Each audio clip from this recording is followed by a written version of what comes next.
हैं अपने मेहमान खुसूसी जनाब अरविंद कुमार जी, जो director ministry of culture government of India से हैं, और ये हमारी इस मजलिस के आज मेहमान खुसूसी हैं।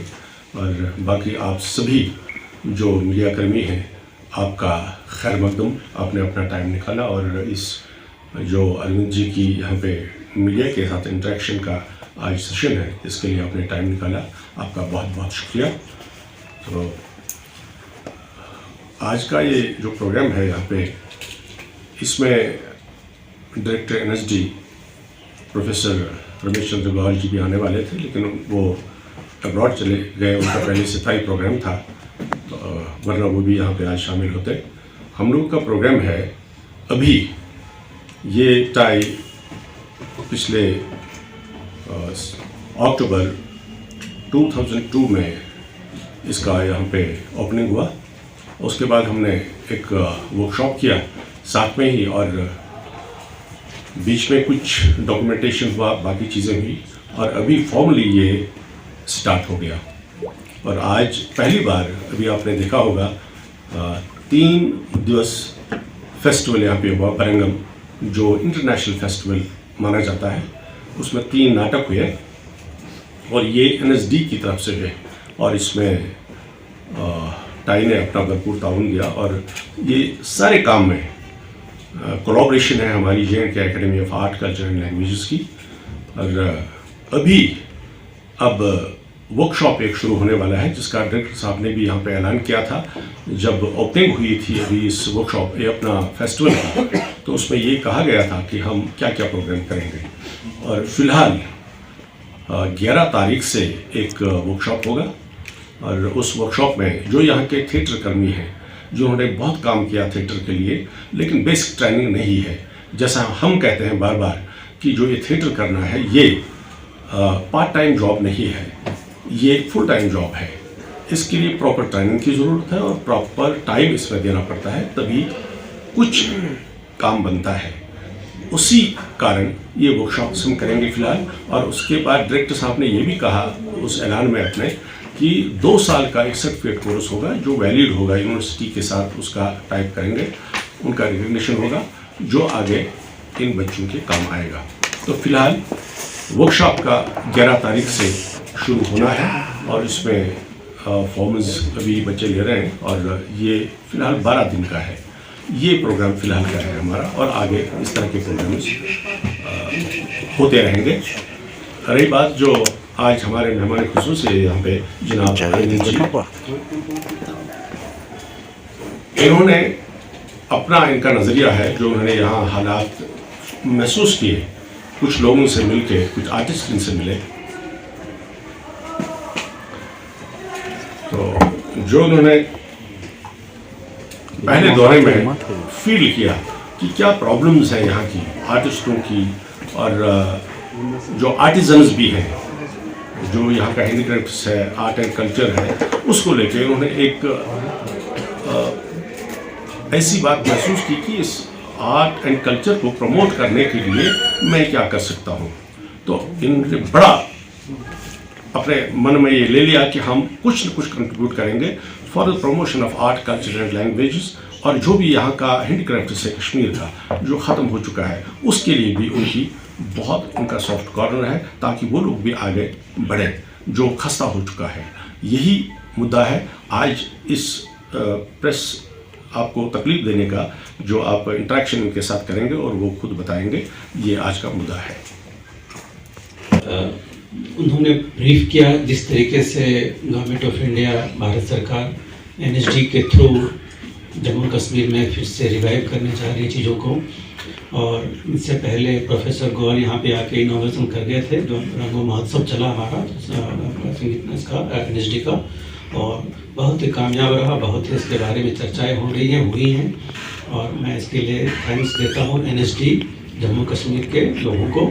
और इनके साथ मुझे पिछली बार मौका मिला बहुत लोगों से मिलने का, जो कि वॉलंटियर के तौर पे काम कर रहे थे, जो आर्टिस्ट हैं, जिनको आर्ट का, ड्रामा का जुनून है, और वो साथ लगे हुए थे। And they also told me कि हम लोग कोई पैसे वैसे लेके नहीं कर रहे, वॉलंटरी पे कर रहे हैं, जो कि बहुत बड़ी बात है, जो only that only shows the passion of the art and culture. As you all know कि भारत सरकार मिनिस्ट्री ऑफ कल्चर जो है it is committed to promotion of preservation promotion protection of culture heritage of India. Culture में heritage में हमारा दोनों आता है, intangible and tangible. Tangible heritage में जो आप समझ सकते हैं, जो हमारे कुछ संस्थाएं ASI हैं, जो जितने भी मॉन्यूमेंट्स हैं, जो हमारे पुराने धरोहर हैं, उनको हम प्रिजर्वेशन कंजर्वेशन का काम करते रहते हैं और उसके लिए काफ़ी एक मैकेनिज्म बना हुआ है। जितना है कोशिश कर रहे हैं और बढ़ा सकें। और भी आप लोग बताएं कि यहाँ पे कुछ तकलीफ है, यहाँ पे नहीं हो रहा है। हमारा 36 सर्किल है ASI का, हर स्टेट में है, डिस्ट्रिक्ट वाइज बना हुआ है। यहाँ पे जम्मू में है और कश्मीर में भी हमारा सब सर्किल है। तो आप बताएं कि ये चीज़ें हमारी धरोहर हैं, जो पुराने मॉन्यूमेंट्स हैं, ये बिखर रही हैं, ख़राब हो रही हैं, तो उसको भी ठीक करेंगे। उसके साथ साथ हमारे साथ जो टेंजिबल पार्ट में म्यूजियम्स आते हैं, जो भारत सरकार के तहत म्यूजियम्स हैं, जो लाइब्रेरीज आते हैं, जो कल्चर ख़त्म हो रहा है धीरे धीरे, सब लोग आ चुके हैं डिजिटल लाइब्रेरी पे, उसको भी हम रिवाइव कर रहे हैं। सिर्फ उसकी बात ये नहीं है कि जो हम सिर्फ लाइब्रेरी में सिर्फ पुस्तक किताबें रख रहे हैं, जो हमारी पुरानी मैन्युस्क्रिप्ट्स हैं, जो पुराने जो डॉक्यूमेंट्स हैं, उन चीज़ों को भी हम चाहेंगे कि प्रमोट करें। आप लोग बताते रहें कि इस जगह पे बहुत सारी, चाहे कुरान शरीफ ओरिजिनल मिल जाए, चाहे आप रामायण ओरिजिनल मिल जाए, चाहे कोई ऐसा चीज़ किसी के हाथ से लिखा हुआ मैन्युस्क्रिप्ट मिल जाए यहाँ पे, या शिलालेख पे जो वो मिल जाए, तो भी आप बताएं। तो उसको हमारे लिए एक मैन्युस्क्रिप्ट मिशन के तौर पे हमारा एक ये चलता है, प्रोग्राम चलता है, जिसको हम लोग कहते हैं NMM, नेशनल मैन्युस्क्रिप्ट मिशन। इसका काम ये है कि जो भी हमारे देश में, क्योंकि जो चीज़ें लिखी हुई हैं उसको तो हम चाहेंगे कि कम से कम हमारे पास वापस आ जाएं, उसको प्रिजर्व कर लें। आपसे लेंगे नहीं, आप ही के जगह पे, आप ही के ठिकाने पे रहेंगे वो। उसको केमिकली और कैसे प्रिजर्व करना है, उसको वो प्रिजर्व करके उसका एक फ़ोटो लेके हम अपने वेबसाइट पे जो या उनके पास अब चला जाएगा। उसको यूज़ करने के लिए कोई भी हमारे पास फॉरेन स्कॉलर्स चाहते हैं कि आप ये बताओ कि कश्मीर की हिस्ट्री कहाँ से शुरू होती है, तो आप कहाँ कहाँ बताएंगे, कितना बता पाएंगे। तो जो भी हमारे पास ओल्ड लिटरेचर्स हैं, या तो हमारे शिलालेख पे लिखी हुई हैं, जिसको हम लोग एपिग्राफी बोलते हैं, या फिर जो हमारे जो पेपर पे लिखी हुई हैं, जो उन जमाने में पेपर थे वो पेड़ के खाल पे लिखते थे, वो हैं। वो चीज़ों का जहाँ जहाँ आपके पास उसका मिलता है, जिक्र मिलता है, तो आप हमारे साइट पे जाएंगे, नेशनल मैन्युस्क्रिप्ट मिशन NMM, उस पे जाके आप अपना बता दें कि इतना सारा धरोहर मैन्युस्क्रिप्ट इस घराने के पास है, या इस मस्जिद में है, मंदिर में है, या फिर कोई मॉन्यूमेंट में है, या किसी के पास कोई राजसी खानदान उसके पास पड़ा हुआ है। हम लेंगे नहीं उनसे, पर हम चाहेंगे कि पूरा दुनिया देखे उसको। और अभी आप देखेंगे जो हमारा NMM जो हमारा वेबसाइट है, उस पर इंटरनेशनल हिट 80% है। बाहर की दुनिया they want to know more about India, कि कब से आपका धरोहर है, कब से क्या है, वो चीज़ें हैं, वो भी देखते हैं यहाँ पे। अभी रिसेंटली, अब रही बात टेंजिबल की जो हम बात कर रहे हैं, रिसेंटली सिनौली में, अभी आप जाएंगे हमारे ASI का ग्रेटर नोएडा दिल्ली के पास में एक इंस्टीट्यूट है, सिनौली में करीब वहाँ पे खुदाई हुई, अभी से 2-4-6 महीने पहले की बात है। और वहाँ पे जो हम लोगों ने देखा कि हमारे पुराने ज़माने में लोग महाभारत में, चाहे इसमें लोग रथ पे सवार होकर लड़ते थे, वो हमारे दिमाग में सिर्फ जहन में बैठा हुआ कि रथ ऐसा होता था। अभी उन्होंने, हमारे ASI के ऑफिसर्स ने उसकी पूरी खुदाई करके पूरे का पूरे एक रथ निकाला है, जो कि कम से कम आज के तारीख से 2500 साल पुरानी रथ है। अब ये डिस्कवरी पे भी अवेलेबल है, आप देख सकते हैं, सिनौली का आप टाइप करेंगे और एक्सकेवेशंस, तो उसमें उसको लोगों ने विश्वास नहीं किया कि ये डिस्कवरी वाले सही बोल रहे, क्योंकि 202 second century 3rd century BC से पहले कोई जा नहीं सकता। और उसके 1500 साल पहले तक हम गए हैं, जो कि पूरे इतने बड़ा व्हील बना हुआ है, व्हील में कॉपर के ये लगे हुए हैं, लकड़ी तो सड़ चुकी है, लेकिन उसको कॉपर कील से उस तरीके से वो भी है। तो वो चीज़ें आपको दिखाते हैं कि हम किस ज़माने में जो लोग कहाँ कहाँ जंगलों में थे, तब हम अपने पहियों का आविष्कार करके रथ से हम चलते थे। तो वो चीज़, वो हमारा, उसको धरोहर हम मानते हैं। और वर्ल्ड में हमारा सॉफ्ट पावर जो है इज आवर कल्चरल हेरिटेज, तो वो हम दिखाना चाहेंगे पूरे दुनिया को कि हम कहाँ पे स्टैंड करते थे आज से ज़माने पहले, और आप तो अभी सब शुरू किए हो। ये चीज़ें, दैट वाज वो टेंजिबल पार्ट। तो टेंजिबल में मैंने बता दिया कि हमारे जो ASI के मॉन्यूमेंट्स हैं, जो हमारे एक्सकेवेशंस हैं, उसके बारे में कर रहे हैं। और जो हमारे मैन्युस्क्रिप्ट मिशन है उसके बारे में हम लोग कुछ कर रहे हैं यहाँ पे, उसके बारे में आप हमें जितना ज़्यादा ज्ञान देंगे हम आपके पास आएंगे, हमारे लोग आएंगे, आपको बताएंगे कैसे रखना है। ठीक से रख लीजिए, उसी को अपने पास रख लीजिए। और आपसे हो सकता है इंटरनेशनल लोग कंसल्ट करें कि मुझे देखना है, समझना है, तो फिर आप अपनी मर्जी से उसको कमर्शियल भी कर सकते हैं, या फिर हमें आप शेयर कर सकते हैं कि आप ले लो, पब्लिक शुड नो, वो भी दिखा सकते हैं। वो दैट इज़ वन थिंग। ये उसके अलावा ये जो हमारा म्यूजियम्स में भी काफ़ी कुछ हो रहा है। पहले जो आप म्यूजियम्स में आप देखते रहते कि बचपन में गए तो एक स्टोर हाउस के तरीके से सामान रखा हुआ है, स्कल्पचर्स रखे हुए हैं, ऐसे रखे हुए। अब हम लोग म्यूजियम में काफ़ी मॉडिफाई करके उसको एक्सपीरियंशियल म्यूजियम की बात करते हैं, ताकि आप 3D वर्चुअल इमेजेस को, ऑगमेंटेड इमेज को देख पाएँ कि ये चीज़ें थी तो कैसी थी इन दिनों में, उसी को रिक्रिएट करके म्यूजियम्स को हम लोग कर रहे हैं।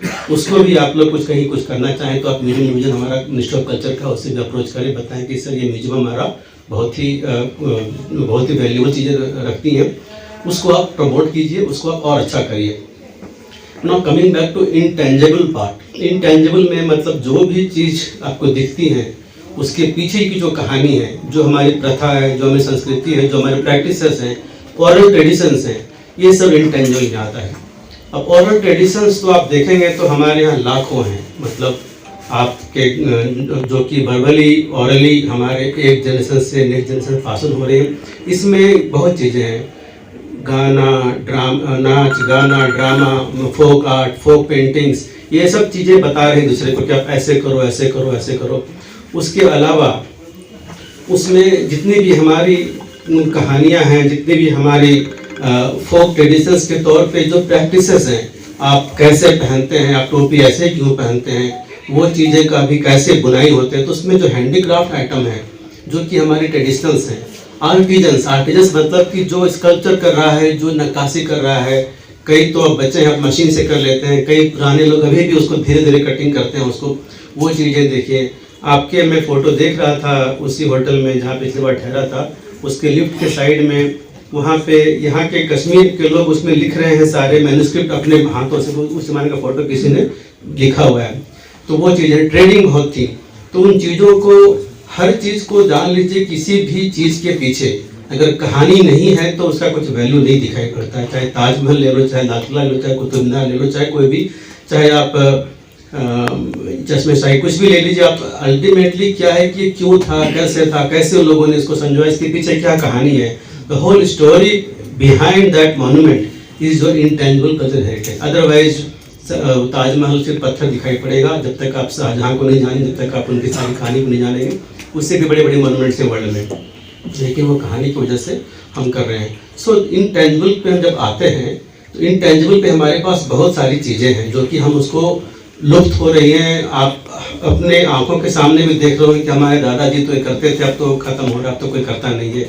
वो शहनाई वादन ऐसे करते थे, या एक लकड़ी की चीज़ बजाते थे, वहाँ पे वो ख़त्म हो रहा है। हमारे गांव में मंडली बैठती थी कीर्तन की, चाहे कोई लोकगीत गाते थे, ख़त्म हो रहा है। सूफियाना गाना गाते थे सब लोग मिलके, वो ख़त्म हो रहा है। तो ये चीज़ों को कोशिश हमारी होनी चाहिए कि हम इसको रिवाइव करें।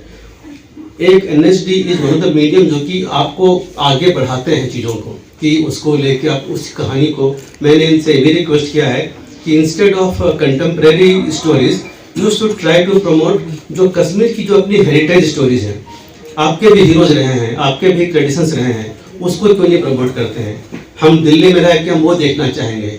यहाँ की जो प्ले हैं मैक्सिम गोर की तो हम देख ही लेते हैं वहाँ पे भी, तो दिल्ली में NSD में चाहे इंटरनेशनली सब लोग देख, वो ठीक है। यहाँ के जो हीरोज, यहाँ की जो कहानियाँ हैं, इसको आप लेके आइए, इसको लेके आप इंटरनेशनल लेके जाइए। तो ये तो NSD वाले अपने हिसाब से कर देंगे यहाँ पे।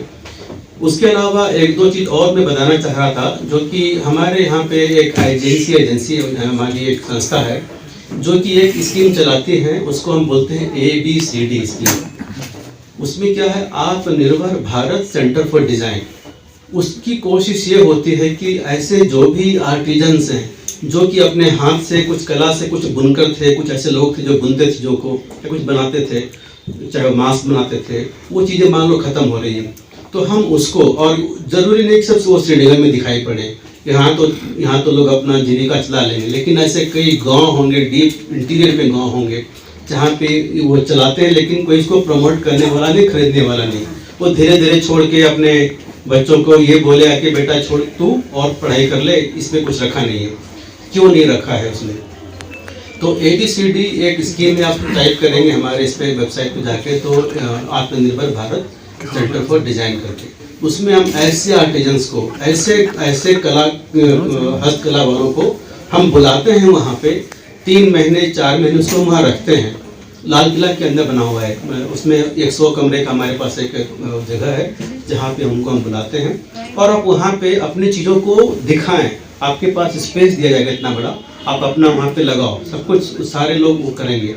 और उस बीच में हम कोशिश ये भी करते हैं कि जो कमर्शियल लोग हैं, जो कॉरपोरेट लोग हैं, कि आप इसकी चीज़ों को खरीदो या उसको ऑर्डर दो, और एक बार सेट कुछ हो जाता है फिर आपको डायरेक्टली यहीं घर पे आके आपसे बोलेंगे आप इसको बनाओ, दो, दिल्ली में हम अमेरिका बेचेंगे। अगर चीज़ें अच्छी हो तो आप संगमरमर पे कार्विंग करते हैं, आप उसमें नक्काशी करते हैं, चल पड़े तो चल पड़े। यहाँ लेने वाला को नहीं, देखने वाला नहीं। यहाँ जितने चीज़ें आप देख रहे हैं, मोस्टली मुझे लग रहा है कि कुछ तो हस्तकला है, बाकी तो मेरे हिसाब से मशीन आके बना के देते हैं, चाहे शॉल है, चाहे पश्मीना है, जो कुछ भी है, ये चीज़ें तो चल पड़ी हैं। जो नहीं चल पड़ी हैं, आप लोग कोशिश करिए कि आप उसको प्रमोट करते हुए आप वहाँ तक लेके आइए। ABCD स्कीम करके वहाँ पे जो भी लोग कॉन्टेक्ट कीजिए उसको वहाँ तक पहुँचा दीजिए। 2-3 महीने में किस्मत चल पड़े उसकी, तो शायद वो मार्केट पकड़ लेगा। उसके अलावा एक हमारे पास ये भी होता है भारत सरकार कल्चर मिनिस्ट्री की तरफ से, उसको हम बोलते हैं नेशनल कल्चर फंड, जिसका मैं इंचार्ज हूँ, मेंबर सेक्रेटरी हूँ नेशनल कल्चर फंड का। तो उसमें क्या होता है कि जैसे कई कॉरपोरेट्स ऐसे हैं जो बड़े बड़े टाटा बिरला अंबानी जैसे लोग हैं, उनको लग रहा है कि यार आप मुझे बताओ, मैं ठीक कर दूंगा उसको, आपसे नहीं संभल रहा है तो मैं कर दूंगा। I mean there are people who have passion for the culture का मतलब सिर्फ मॉन्यूमेंट्स ही नहीं, डांस ये वो हैं, बहुत चीज़ें हैं। तो वो कह रहे हैं कि ठीक है आप मुझे बताओ, एक तो स्पॉन्सरशिप ले लेते हैं आप लोग, दैट इज़ गुड, आपको नाटक वाटक कर रहे हैं, sponsored by so and so आ जाता है। लेकिन अगर कोई चाहता है कि मैं ड्रामा को प्रमोट करूं, लंबा प्रमोट करूं, या वर्कशॉप को करूं ताकि लोग सीखें यहाँ पे, तो एक सस्टेन्ड लेवल पे करना है, तो मैं उनको बोलूँगा कि आप यहाँ पे हर साल मुझे इतने पैसे दे दीजिए, हम इनको श्रीनगर NSD को ट्रांसफर कर देंगे, वो कर लेंगे यहाँ पे। तो उसको हम लोग नेशनल कल्चर फंड बोलते हैं। उसका मैकेनिज्म क्या है, उसमें भारत सरकार ने ये कहा हुआ है कि जो भी कॉरपोरेट्स अपने CSR, कॉर्पोरेट सोशल रिस्पॉन्सिबिलिटी की तरफ से जो भी पैसे हमें देंगे काम करने के लिए, उसको उतने पैसे पर टैक्स नहीं लगेगा, यानी कि 100% टैक्स एग्जम्पशन रहेगा। उसको नेशनल कल्चर फंड में डोनेट करते हैं आप, तो वो सरकार की एजेंसी संस्था है। तो उससे क्या होगा कि ऐसे अगर कोई भी कॉर्पोरेट से उसके पास पैसे तो होते हैं, प्रॉफिट है, कोई हजारों करोड़ प्रॉफिट कमाते हैं बड़े बड़े कॉर्पोरेट्स, किसी के पास 100 करोड़ प्रॉफिट है, तो 100 करोड़ में 2% तो खर्च करना ही है। तो 2 करोड़ आप हमें दोगे, दे दो मेरे को, और आप बोलो कि सर आप इसको प्रमोट कर दो, ये चीज़ मुझे अच्छी लगती है, इसको ठीक कर दो, चाहे ड्रामा हो जाए, चाहे डांस हो जाए, चाहे कश्मीर का अगर आप म्यूजिक हो जाए, बहुत सारे आपके फोक म्यूजिक हैं, अगर घुमरो जो कि डांस के उसी को अगर करना है, या फिर यहाँ का संतूर है, या फिर सहनाई है, उसी को प्रमोट करना है, तो आप बोलो कि किसको प्रमोट करना है यहाँ पे। तो मुझे मालूम है यहाँ पे कई, जब पिछले बार में मिला था, कई ऐसे लोग हैं जो कि अपनी अपनी छोटी मोटी संस्था चलाते हैं, इसको लेके वो लोग सोचते हैं कुछ करें, लेकिन एंड में हर कुछ रियलिटी यही कि it ends up at your sustainability, कि आप कब तक करोगे, किससे मांग के कैसे करोगे। आपको एक सस्टेन 2-3 साल तक कर नहीं पाएंगे तो कैसे करेंगे। तो उसके लिए आप लोग अप्रोच कर सकते हैं नेशनल कल्चर फंड में। उसमें हमारे पास 2-3 तरह की चीज़ें होती हैं। एक तो ये होता है कि अगर आपके पास कोई संस्था, कोई आपके पास कॉर्पोरेट मिल जाते हैं यहाँ पे, कि ठीक है यहाँ पे अगर कोई बड़ा होटल है, ताज होटल है, आप बोलो कश्मीर में आप आ रहे हो, कश्मीर से पैसे कमा रहे हो, आप हमारे टूरिस्ट यहाँ पे आ रहे हैं, आप हमारे जॉब लोगों को एम्प्लॉयमेंट की अच्छी बात है, आप 2% आप सरकार को दो, वो सरकार 2% हमें वापस देगी ये काम करने के लिए, फिर मैं सिस्टमेटिक तरीके से करूँगा। पिछले बार वो आए थे JNK एकेडमी के, कौन थे वो, शकील साहब थे, तो वो डिप्टी सेक्रेटरी थे। मैंने उनको भी बोला कि आपके यहाँ पे बहुत लोग अप्रोच करते होंगे कि मुझे कुछ फंडिंग कर दो, ये करना है, वो करना है कुछ, लेकिन आपकी भी लिमिटेशंस है, आप कितना कर पाओगे, आपके पास बजट होता है अपना। तो आपके पास ऐसे कुछ प्रोजेक्ट्स होते हैं जिसको आपको लगता है कि इसको बचाना बहुत ज़रूरी है कश्मीर के, कश्मीरियत के लिए, आपके ट्रेडिशंस के लिए, कल्चर हेरिटेज के लिए, आप उसको हमारे तरफ फॉरवर्ड कर सकते हो, उसको हम फंडिंग करेंगे। डायरेक्टली मेरे पास आने से, क्योंकि हमको स्क्रीनिंग करना पड़ेगा, वो दिक्कत होगी। अगर वो उनके थ्रू आ जाते हैं हमारे पास, या हमारे एनएसडी के जो कन्वीनर हैं यहाँ पे, जो हमारे इंचार्ज हैं, इनके थ्रू, तो हमारे पास ये मालूम हो जाए कि ये संस्था फर्जी नहीं है, ओरिजिनल है और सालों से चल रही है और चलेगी आगे। फ्लाई बाई ऑपरेटर नहीं है कि 2 दिन में निकल जाए। तो एक वो मैकेनिज्म है, या तो वो अपने आप किसी स्पॉन्सर को ढूंढ के ले आओ कि भाई आप चलो, आपको टैक्स एग्जेम्पशन दिलवाते हैं, आप फंडिंग कर दो, हमको वहाँ से पैसे मिल जाएंगे। दूसरा तरीका होता है कि कुछ भी नहीं समझ में आता है, आप उनके थ्रू आप एक पूरा प्रोजेक्ट बना के भेजो कि हम लोग साल में 10 तरह का फंक्शन करेंगे, ऐसे ऐसे करेंगे, आप हमें इतना पैसा दे दीजिए, हम लोग वो कंटिन्यू करेंगे 1 साल तक। 1 साल का हम खड़े हो जाएंगे अपने आप से। उसके अलावा कोई ऐसे, जो मैंने धरोहर की बात करी, जो आपके पास जो ऐसे मोनूमेंट्स हैं जो कि एएसआई का मोनूमेंट्स है तो वो अच्छी बात है, उसको तो हम डायरेक्टली कर सकते हैं। जो न एएसआई का है न स्टेट गवर्नमेंट का है, फिर भी हमारी अच्छी ये है मोनूमेंट है, जो हमारे पुराने धरोहर हैं वो टूटते फूटते दिख रही है, उसको भी आप किसी सेम मैकेनिज्म पे किसी कॉर्पोरेट के थ्रू आ जाओ, या तो आप मुझे प्रपोजल भेज दो कि ये चीज़ को मुझे ठीक करनी है, आप किसी को ढूंढ के दे दो। तो हमारे पास जो कॉर्पोरेट्स आते हैं तो मैं बोलूँगा मेरे पास 4-5 कश्मीर के प्रोजेक्ट्स आप देख लो, कोई लेना चाहे तो उसको करवा देंगे हम लोग। ये 4-5 तरीके से हम लोग कोशिश करेंगे नेशनल कल्चर फंड के थ्रू ये करने के लिए, प्रमोट करने के लिए tangible and internal culture heritage, इस तरीके से हम लोग करेंगे। और भी हमारे कल्चर, हमारे वेबसाइट में कई स्कीम्स मिल जाएंगे जो कि गुरु शिष्य परंपरा देते हैं। हर गुरु अपने 4 शिष्य को पाल सकता है ना, तो उसको हम लोग स्कॉलरशिप देते हैं फेलोशिप प्रोग्राम से। वो सब आप देखें, वहाँ पे जितना बन पड़ता है मिनिस्ट्री ऑफ कल्चर आप लोग के साथ में है, भारत सरकार आपके साथ में है और हम लोग करेंगे।